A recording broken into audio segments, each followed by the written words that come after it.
July 24th, 2000. A date that would live in infamy.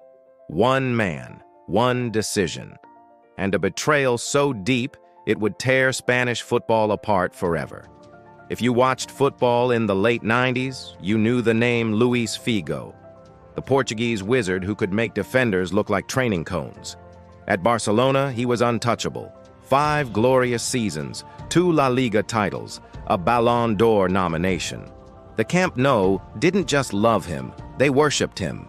He kissed the badge, celebrated with the fans, and promised loyalty. This was his home, or so everyone thought. But behind closed doors, something was brewing. Real Madrid had just elected a new president, Florentino Perez. And Perez had one mission: destroy Barcelona by taking their best player. The offer? A world record $60 million for Barcelona's most beloved star to join their most hated enemy. The club they had battled for over a century. This wasn't just a transfer, this was war.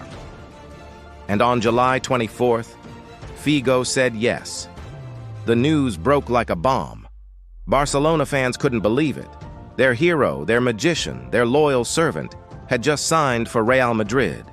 Not Chelsea, not Manchester United. Real Madrid, the one club that made their blood boil.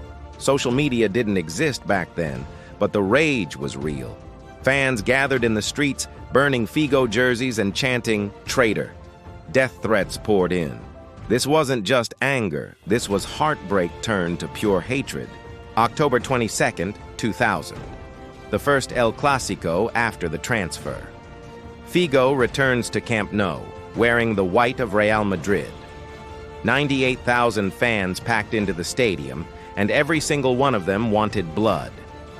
From the moment he stepped onto the pitch, the abuse was relentless. Whistles, boos, chants of Judas, but it got worse. Every time Figo went to take a corner, objects rained down from the stands. Bottles, coins, lighters, golf balls. And then something unthinkable happened. A pig's head, thrown from the crowd, landing at Figo's feet. The cameras captured everything. The world watched in shock. This was beyond football. This was hatred made visible. But here's where the story gets complicated. Because Figo didn't just run away to Madrid for the money. He went there and dominated. 4 major trophies in 5 years, another Ballon d'Or nomination, a Champions League title. And Barcelona, they struggled. For 3 years after Figo left, they won nothing. The man they called a traitor was lifting trophy after trophy at the Santiago Bernabeu. And that made the betrayal hurt even more. Because deep down, Barcelona fans knew the truth. Figo didn't fail after leaving. He thrived. Today, over 2 decades later, Luis Figo remains the most controversial figure in El Clásico history. In Madrid, he's remembered as a Galactico, a legend who delivered when it mattered. In Barcelona, his name is still poison. Jerseys with his number are nowhere to be found.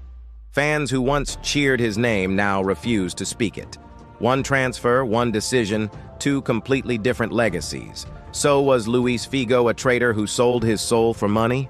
Or was he a professional who made a career decision and won everything because of it?